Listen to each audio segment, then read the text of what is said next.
C'était le 23 août 1987, aux alentours de 9 heures du matin, lorsque les radars de l'aéroport international ont capté quelque chose qu'aucun contrôleur aérien ne souhaiterait jamais voir. Un avion de grande taille, rempli de passagers, s'approchant de la piste, mais sans aucune réponse provenant du cockpit. La radio restait muette, le transpondeur ne donnait aucun signal de communication et chaque seconde qui passait augmentait la tension dans la salle de contrôle. Imaginez ce silence pesant, seulement interrompu par les voix pressées des contrôleurs tentant d'appeler l'appareil. Tour de contrôle, appel, répondez. Tour de contrôle, appel, répondez. Rien, aucun retour. De l'extérieur, ceux qui observaient depuis les fenêtres voyaient le géant de métal traverser le ciel avec une précision presque fantomatique, comme s'il était guidé par des mains invisibles. Et c'est ici que commence le mystère. Comment un avion plein de passagers a-t-il pu parcourir le ciel sans aucun pilote aux commandes, rester parfaitement stable en vol, et malgré tout se préparer à un atterrissage qui allait changer à jamais l'histoire de l'aviation? Le soleil se reflétait sur les hublots de l'avion, et, de loin, le vol semblait ordinaire. Mais ceux qui y prêtaient attention voyaient bien que quelque chose clochait. On n'entendait aucun des mouvements coordonnés habituels des pilotes qui rapprochèrent l'avion, aucune voix calme n'informant la tour de contrôle de l'altitude, de la vitesse ou de la procédure de descente.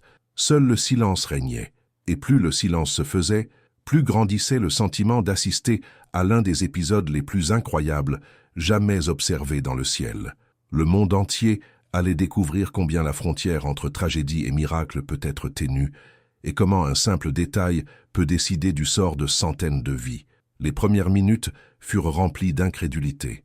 Les contrôleurs expérimentés se regardèrent, comme pour se rassurer mutuellement sur le fait qu'il ne s'agissait pas d'une erreur matérielle.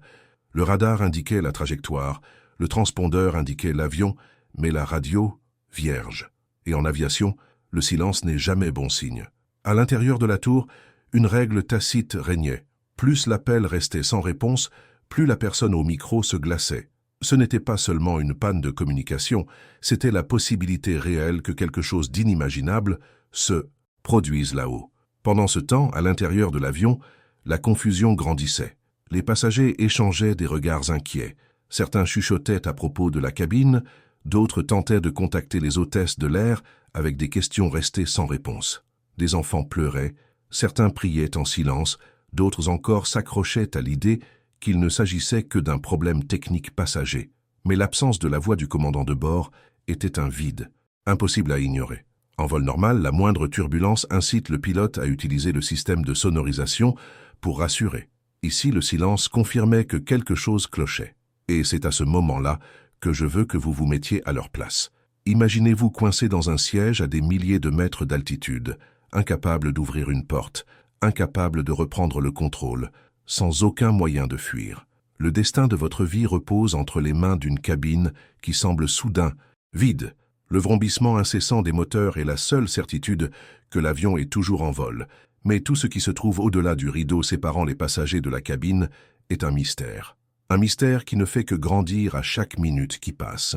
Dans la salle de contrôle, le débat s'enflamma. Certains pensaient que les pilotes avaient été frappés d'incapacité par un problème médical soudain, peut-être une fuite d'oxygène, voire un empoisonnement. D'autres supposaient une panne électrique totale dans le cockpit, les empêchant de communiquer. Mais chacun savait que, quelle qu'en soit la raison, le temps jouait contre eux. Un avion ne pouvait pas rester en vol indéfiniment. Le carburant était limité, et à un moment donné, l'appareil devrait redescendre, avec ou sans contrôle humain. Et voici le premier point culminant de cette histoire. Le radar confirma que l'avion s'alignait bel et bien pour une descente. Mais comment? Sans commandement apparent, sans guidage, il entama sa descente selon une trajectoire nette, presque parfaite. C'était comme si une main invisible guidait chaque mouvement, comme si l'avion savait lui-même qu'il devait atterrir. Les contrôleurs étaient stupéfaits, et au sol, les équipes d'urgence se préparèrent déjà, car personne ne pouvait prédire comment cet atterrissage se terminerait. À l'intérieur, l'atmosphère était insupportable. Le silence de la cabine contrastait avec le murmure désespéré des passagers. Les hôtesses de l'air tentèrent de se calmer, mais elles-mêmes ignoraient ce qui se passait, et chaque secousse de la descente semblait amplifier la peur d'une catastrophe. C'est à ce moment-là que beaucoup commencèrent à écrire des notes, des messages rapides, de brefs adieux sur des bouts de papier, car lorsque l'incertitude s'installe, l'esprit humain cherche par tous les moyens à laisser une trace durable, et ces papiers deviendraient le témoignage d'une journée inoubliable. Avez-vous déjà remarqué comment les humains, dans les moments de risque extrême, entrent dans un état d'hyperconscience? Tout devient plus vivant, le bruit des moteurs, la respiration rapide de la personne assise à côté de vous, l'odeur du café encore dans certaines tasses, oubliées sur les plateaux. Chaque détail semble peser plus lourd, comme si le temps avait ralenti pour prolonger l'angoisse, et chaque regard échangé entre inconnus devient une question tacite. Allons-nous nous en sortir vivants? Sur la piste, les sirènes hurlaient déjà. Ambulances, camions de pompiers et équipes de secours étaient postées à proximité, prêtes à intervenir en quelques secondes. La tension était telle que même les personnes extérieures au vol s'arrêtaient pour observer. Dans le salon de l'aéroport, les passagers se pressaient aux hublots, essayant d'apercevoir l'avion en approche. C'était un de ces moments où la vie semble suspendue, où même l'air semble retenir son souffle, et c'est là que le mystère s'épaissit encore davantage. Car, alors que tout le monde s'attendait à l'impact, à l'explosion ou à tout signe de catastrophe, c'est tout le contraire qui se produisit. L'avion commença à s'aligner en douceur, presque parfaitement, descendant comme s'il était piloté par un pilote expérimenté. La scène était trop surréaliste pour être réduite à une simple coïncidence. C'était comme voir un fantôme atterrir, et chaque seconde de cette approche semblait défier tout ce que l'on savait de la technologie et du contrôle aérien. Dites-moi, si vous aviez vu cette scène, l'auriez-vous cru? Écrivez dans les commentaires « J'ai vu l'impossible » si vous aussi, vous aviez eu le cœur battant, car ce qui s'est passé ensuite a non seulement sauvé des vies, mais a aussi marqué à jamais l'histoire de l'aviation. L'avion descendit alors dans un silence absolu en cabine, mais au son d'un chœur de respiration rapide et de prières murmurées parmi les passagers. Dehors, les contrôleurs fixaient les écrans avec incrédulité, certains se mordant les lèvres, d'autres les mains sur la tête, comme s'ils assistaient à une pièce de théâtre aérien impossible. Chaque clignotement du radar était comme un battement de cœur collectif et le temps semblait s'éterniser. Le géant de métal suivait sa trajectoire d'approche avec une précision que même les pilotes les plus expérimentés ne pourraient atteindre sans aide, et personne ne pouvait expliquer comment cela était arrivé. À l'intérieur de la tour, un vétéran murmura « Si je ne l'avais pas vu de mes propres yeux, je ne l'aurais jamais cru. » L'approche se poursuivit. L'avion se mit en palier comme s'il obéissait à des ordres invisibles. Les passagers regardaient par le hublot les nuages se dissiper et la ville apparaître en contrebas, chaque détail accentuant la tension. Les ailes fendaient l'air avec un équilibre parfait et la descente était douce, comme si quelqu'un d'extrêmement habile se tenait devant. Mais il n'y avait personne. Pas de main sur les joysticks, pas de voix sur la fréquence. Seul le mystère et l'imminence d'un atterrissage qui pourrait être la fin ou le miracle. Et c'est là que le cœur s'emballe, car dès l'ouverture du train d'atterrissage, ce bruit métallique résonne dans la cabine comme une note finale de suspense. Les passagers se regardent, certains s'enlacent, d'autres ferment les yeux. Personne ne sait si ce sera le dernier instant de leur vie.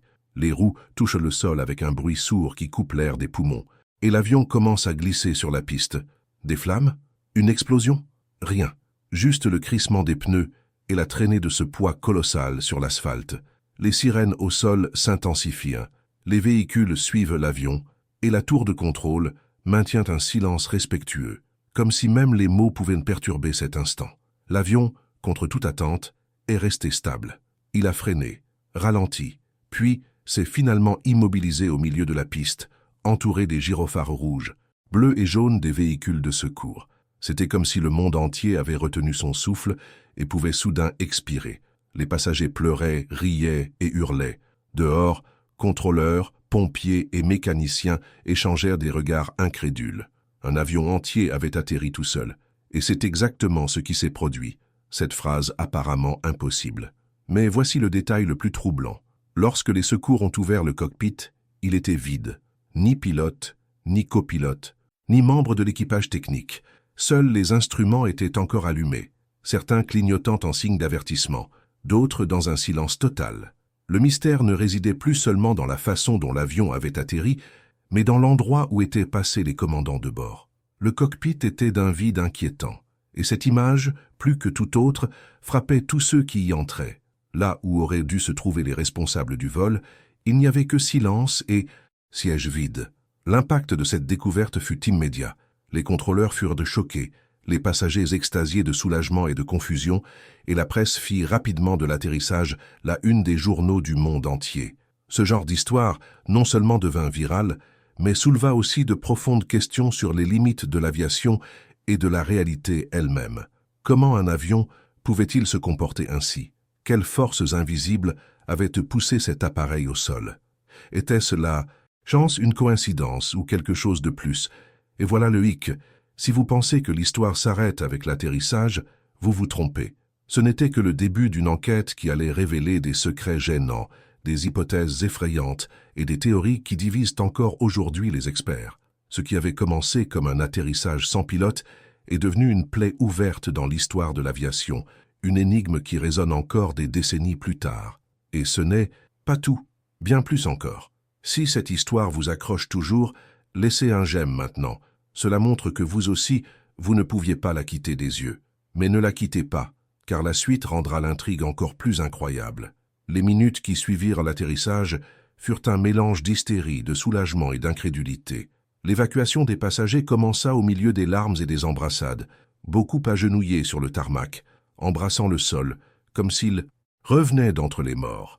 Certains tremblaient encore, d'autres riaient nerveusement, et d'autres encore restaient complètement silencieux, essayant de comprendre ce qui venait de se passer. Pour eux, l'expérience avait été comme traverser un tunnel obscur, sans savoir s'il y aurait de la lumière au bout. Et soudain, ils étaient de retour à la surface. Pendant ce temps, techniciens et autorités envahissaient le cockpit en quête de réponses. Leurs découvertes n'apportèrent aucun soulagement, mais plutôt une vague de questions encore plus grande. Les sièges des pilotes étaient reculés, comme si personne ne les avait occupés.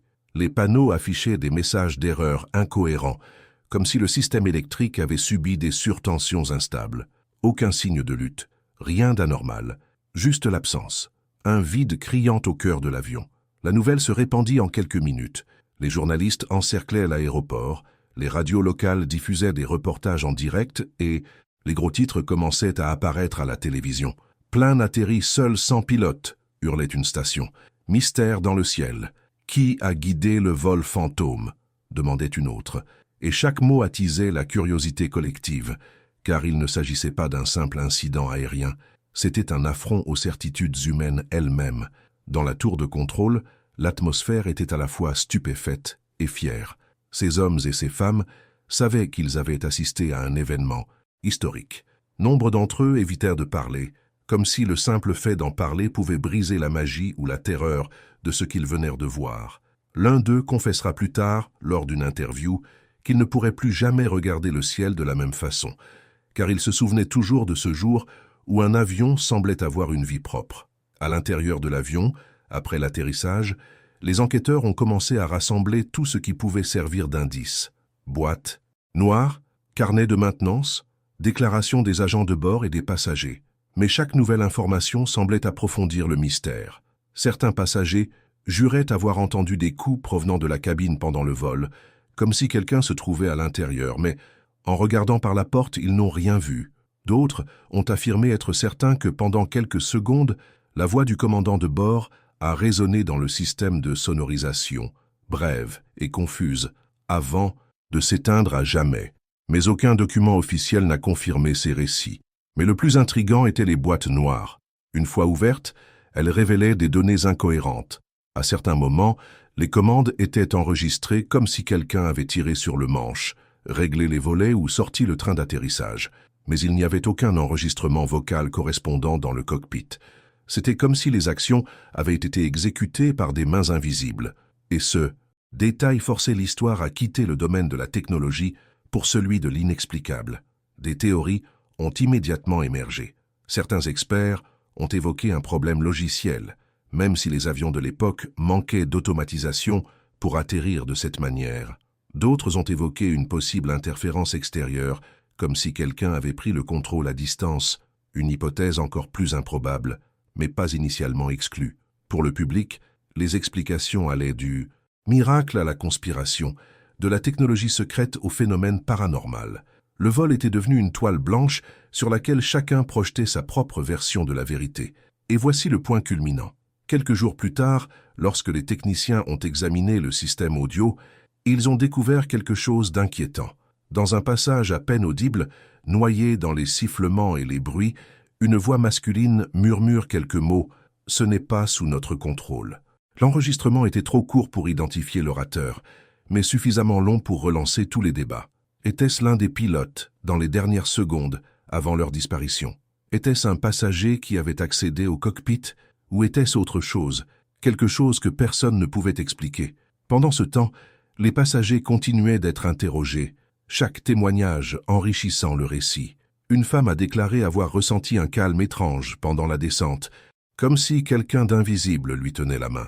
Un jeune homme a décrit avoir vu les lumières de la cabine clignoter comme par code avant que l'avion ne se stabilise de lui-même. Chaque témoignage semblait se contredire, mais tous renforçaient l'idée qu'il se passait quelque chose d'incompréhensible à bord de ce vol. Et vous, à leur place, croiriez-vous aux coïncidences? Ou penseriez-vous qu'il existe des forces qui dépassent notre logique? Écrivez dans les commentaires. Qualifieriez-vous cela de miracle ou de mystère? L'affaire a fait l'objet de documentaires, de débats universitaires et même d'œuvres de fiction. Mais ce qui est indéniable, c'est que ce jour-là, un avion a atterri sans pilote. Et ce n'est ni une interprétation, ni une métaphore. C'est un fait avéré, observé par des centaines de personnes, enregistré par radar et consigné dans des rapports officiels. Ce qui manque, c'est une explication. Et c'est précisément cette absence de réaction qui entretient la flamme de cette histoire jusqu'à aujourd'hui. Car plus le temps passe, plus elle semble gagner en force, tel un mythe de l'aviation moderne. Un rappel que, malgré les progrès technologiques, il arrive encore que le ciel décide d'imposer ses propres règles. Maintenant, réfléchissez-y. Si un avion peut atterrir tout seul, sans personne dans le cockpit, que pourrait-il se passer là-haut sans que nous le sachions? Cette question a résonné chez chaque passager, chaque contrôleur, chaque mécanicien qui a mis les pieds à bord de cet avion. Et peut-être qu'elle résonne en vous aussi maintenant. Et n'oubliez pas, si cette histoire vous a tenu en haleine jusqu'ici, abonnez-vous à la chaîne, car ce que je vais vous révéler va bien au-delà de cet atterrissage. Ce n'était que la première couche du mystère. Il reste des secrets cachés, des détails omis et des révélations jamais révélées. Les heures qui ont suivi l'atterrissage ont transformé l'aéroport en une véritable zone de guerre de l'information. Des journalistes campaient à proximité, des caméras braquées sur le moindre mouvement des autorités, des passagers étaient escortés dans des voitures discrètes, des enquêteurs transportèrent des cartons et des mallettes comme s'ils gardèrent des secrets d'État. Le public à l'extérieur n'attendait qu'une réponse. Comment un avion de cette taille pouvait-il atterrir seul, sans pilote, sans contrôle humain? Mais en vérité, même les experts eux-mêmes ne parvenaient pas à se mettre d'accord. Le hangar, où l'avion était isolé, ressemblait à un décor de science-fiction. Des gardes armés empêchaient quiconque d'approcher. Des techniciens munis de presse-papier allaient et venaient silencieusement, comme si même l'air portait un poids qu'il était interdit de commenter. À l'intérieur, les ingénieurs démontaient chaque panneau de la cabine, à la recherche d'indices. Leur découverte, cependant, n'expliquait rien. Les systèmes étaient endommagés à des endroits précis, comme s'il y avait eu une panne électrique ponctuelle. Certains journaux indiquaient que des commandes avaient été exécutées, mais rien n'indiquait qui ou quoi les avait exécutées. C'était comme si une ombre avait traversé, laissé des empreintes invisibles et disparu. La boîte noire tant attendue n'a fait qu'ajouter à la confusion. L'audio montrait un dialogue normal jusqu'à quelques minutes avant le silence. Le commandant de bord parlait au copilote de la météo, de l'approche, et soudain, plus rien. Une coupure sèche. Ensuite, seulement des parasites, des sifflements et ce mystérieux murmure qui disait « Ce n'est pas sous notre contrôle ». Impossible de déterminer s'il s'agissait de l'un des pilotes, d'un membre de l'équipage ou d'une autre voix. Mais la phrase ressemblait davantage à un message qu'à une complainte, et elle est instantanément devenue la phrase emblématique de cette affaire. Les théories commencèrent à se multiplier. Un groupe d'experts avança que les pilotes auraient pu subir une dépressurisation soudaine, si rapide qu'elle les aurait immobilisés sans qu'ils aient eu le temps de réagir. Mais cette hypothèse n'expliquait pas pourquoi les passagers n'étaient pas affectés de la même manière. Une autre théorie suggérait un problème logiciel. Or, en 1987, Le système automatisé n'était pas capable d'effectuer des atterrissages complets sans intervention humaine. Une troisième théorie, plus controversée, suggérait une interférence extérieure. Quelqu'un, quelque part, avait pris le contrôle à distance de l'avion. Mais la technologie pour cela n'existait pas officiellement à l'époque. À chaque interview, à chaque conférence de presse, de nouvelles questions surgissaient. Les passagers racontaient des détails incohérents. Une jeune femme affirmait avoir entendu des pas dans la cabine pendant le silence, mais lorsque la porte s'ouvrit à l'atterrissage, il n'y avait personne. Un agent de bord jura avoir vu les instruments bouger tout seuls, comme si des mains invisibles actionnaient les leviers. Un enfant affirmait avoir entendu la voix du pilote prier avant la descente, mais l'enregistrement ne le révélait pas. Chaque version semblait contradictoire. L'impact culturel fut immédiat. Partout dans le monde, les gros titres comparèrent l'incident à des films d'horreur et de science-fiction. Le vol fantôme des temps modernes, titrait un magazine. Le miracle sans pilote, disait un autre. Les églises parlèrent d'intervention divine. Les scientifiques appelèrent à la prudence. Les théoriciens du complot affirmèrent qu'il s'agissait d'un essai militaire secret. L'opinion publique était divisée entre ceux qui y voyaient un miracle et ceux qui y voyaient une menace. Au sein de l'industrie aéronautique, la tension était différente. L'affaire révélait des vulnérabilités que personne ne voulait admettre. Si les avions pouvaient voler sans pilote, qu'est-ce que cela annonçait de l'avenir de la profession? Si une technologie secrète pouvait prendre le contrôle, qui la détenait? Et si ce n'était rien de tout cela, et si c'était quelque chose qui dépassait la technologie et la logique? Ces questions résonnaient non seulement lors de conférences, mais aussi dans les bars, les réunions de famille et les salons, transformant l'aviation en mythe moderne. Et voici un autre détail troublant. L'un des enquêteurs, lors d'un entretien anonyme des années plus tard, révéla qu'à l'intérieur du cockpit se trouvait une étrange marque, gravée sur le côté du panneau. Ce n'était pas une simple rayure, cela ressemblait à un symbole, presque un cercle aux lignes entrecroisées. Aucun technicien n'a pu en expliquer l'origine. Certains ont avancé qu'elle pouvait être due à une surchauffe des circuits, d'autres que quelqu'un l'avait gravée intentionnellement. Mais en réalité, cette marque n'a jamais été expliquée dans les rapports officiels. Et les rares personnes qui l'ont vue ont affirmé qu'elle avait mystérieusement disparu quelques jours plus tard, lors du démantèlement de l'avion. L'épisode commença également à faire l'objet d'une enquête par les agences gouvernementales. Des documents furent classés secrets, des rapports disparurent des mains des journalistes et les témoins furent sommés de ne pas s'exprimer publiquement. Ce qui semblait autrefois un simple mystère aérien devint un véritable concours de récits, et chaque détail caché alimenta les théories du complot. Certains jurèrent que le vol n'avait jamais eu lieu officiellement, que les archives avaient été falsifiées pour protéger des secrets militaires. Mais d'autres affirmèrent qu'il s'agissait d'une erreur technique amplifiée par l'imagination populaire. Quoi qu'il en soit, la phrase « ce n'est pas sous notre contrôle » a résonné comme une blessure. C'était comme si quelqu'un avait avoué dans les dernières secondes que quelque chose de plus grand avait pris le dessus.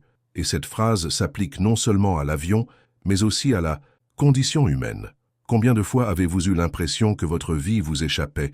Combien de fois la réalité a-t-elle semblé guider vos pas, quels que soient de vos choix? C'est peut-être pourquoi ce cas est si fascinant. Il évoque non seulement l'aviation, mais aussi la peur si humaine de perdre le contrôle de son destin. Maintenant, je vous pose la question. Croyez-vous aux coïncidences ou pensez-vous qu'il existe quelque chose qui ne s'explique pas par la seule logique? Si vous arriviez à la fin de ce vol en le qualifiant de miracle, écrivez dans les commentaires « L'impossible existe ». J'aimerais voir combien d'entre vous ici auraient le courage d'affronter cette explication. Mais rassurez-vous, ce n'est pas fini. Ce qui semblait déjà mystérieux s'est encore amplifié lorsque certains chercheurs ont affirmé que le système de navigation avait enregistré des coordonnées ne correspondant pas à l'aéroport d'origine. C'était comme si, à un moment donné, l'avion avait changé de destination. Pire encore, personne ne pouvait expliquer qui avait saisi ces coordonnées. C'était comme si l'avion avait reçu des instructions de l'extérieur, d'un point inexistant sur la carte officielle. Ce détail fut étouffé, peu médiatisé, mais des années plus tard, il a fuité sur les forums aéronautiques. Et aujourd'hui encore, il divise les opinions. Était-ce une mauvaise interprétation des données? Ou se pourrait-il que, derrière la version publique, se cachait une histoire encore plus profonde, impliquant des secrets jamais révélés? Les jours qui suivirent l'atterrissage n'apportèrent aucune réponse. seulement de nouvelles zones d'ombre. L'avion fut démonté pièce par pièce dans un hangar militaire, sous surveillance constante, comme s'il s'agissait d'un artefact trop dangereux pour être exposé. Les techniciens civils furent évacués et des équipes spécialisées arrivèrent à bord d'avions officiels, munis de dossiers scellés et de communicateurs permanents. Il était clair que l'affaire avait dépassé le cadre de l'aviation civile pour devenir une question de sécurité nationale. Les rapports ont commencé à disparaître. Les journaux disposant de preuves concrètes ont vu leurs articles censurés à la dernière minute. Les journalistes qui interviewèrent des passagers ont reçu l'ordre voilé de ne pas publier certaines déclarations, et des documents techniques qui auraient dû être du domaine public ont été classés secret indéfini.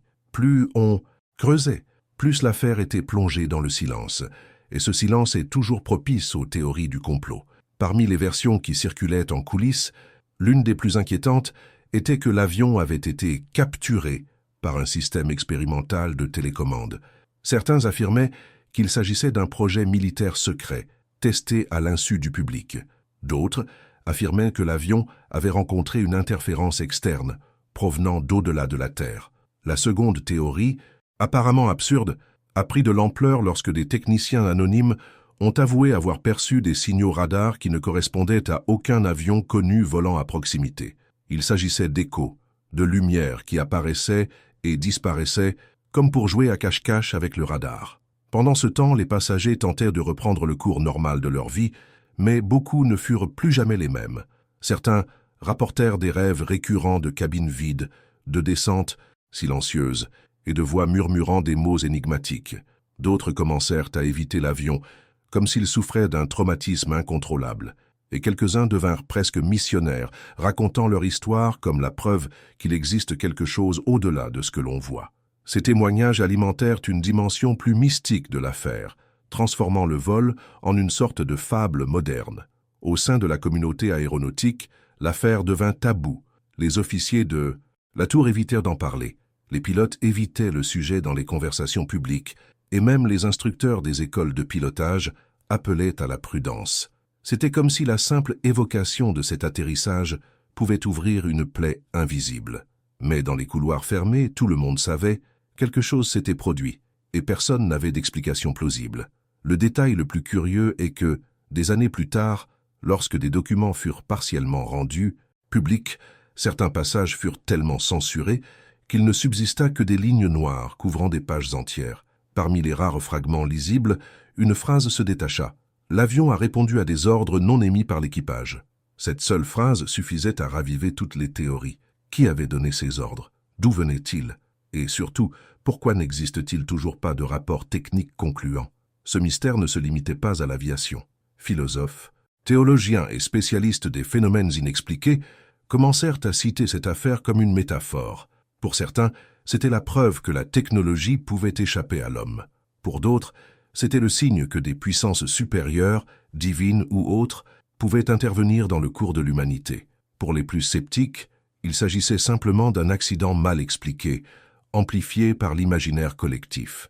Mais quelle que soit l'interprétation, l'affaire était déjà devenue immortelle. Et voici un tournant décisif. Des années plus tard, un ancien membre de l'équipe d'enquête a avoué dans un livre autobiographique que l'avion n'aurait jamais dû atterrir. Selon lui, d'après les calculs de carburant, l'avion était pratiquement sec à l'approche. Cela rendait une descente en douceur encore plus impossible. Il affirmait que, selon les paramètres techniques, l'avion aurait dû s'écraser quelques minutes plus tôt. Or, ce ne fut pas le cas. Il décrivait cette différence entre logique et réalité comme un emprunt de temps à quelque chose que nous ne comprenons pas. Ce récit a alimenté le débat. Si cette divergence existait réellement, cela signifiait que les lois de la physique avaient été, d'une certaine manière, suspendues ce jour-là. Et lorsque la physique échoue, l'imagination humaine s'élève plus haut que n'importe quel avion.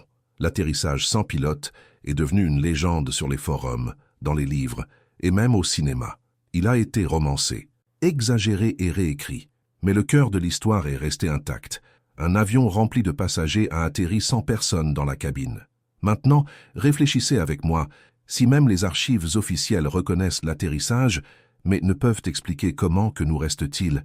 Croire au miracle, miser sur des complots, ou accepter l'existence d'événements défiant la logique humaine? Ce doute est peut-être le véritable héritage du vol, car peu importe le nombre de fois qu'on entend cette histoire, elle se termine toujours avec le même sentiment. Il manque encore une pièce au puzzle. Et si vous êtes arrivé jusqu'ici, laissez un j'aime, car le chapitre suivant est encore plus bouleversant. Je vous raconterai comment cette affaire ne s'est pas terminée avec l'atterrissage, mais a continué à hanter l'aviation pendant des décennies, laissant une trace que beaucoup ont tenté d'effacer. Le temps a passé, mais l'affaire n'a jamais disparu. Chaque décennie, elle revenait, comme un fantôme, que ce soit dans les émissions de télévision sur les forums d'aviation ou dans les conversations des vétérans qui, baissant la voix, frissonnaient encore en évoquant l'avion qui a atterri tout seul. Ce qui aurait dû être classé comme un incident technique est devenu partie intégrante de l'imaginaire collectif, alimenté par des fragments de rapports, des bribes d'enregistrement et surtout par l'absence de réponse définitive. Car c'est précisément de l'absence que naissent les légendes. Des années plus tard, certains passagers ont témoigné de sentiments qu'ils ont gardés toute leur vie. Un homme a raconté qu'en regardant par le hublot pendant la descente, il avait cru voir une ombre se refléter sur l'aile, comme si une personne invisible guidait l'avion. Une femme a affirmé qu'à l'atterrissage, elle avait clairement entendu une voix masculine dire « Vous êtes en sécurité maintenant ». Aucun de ces témoignages n'était corroboré, mais ils partageaient tous le même point commun, le sentiment de ne pas être seul, même lorsque la cabine était vide. En coulisses, de nouveaux documents ont fuité à différents moments.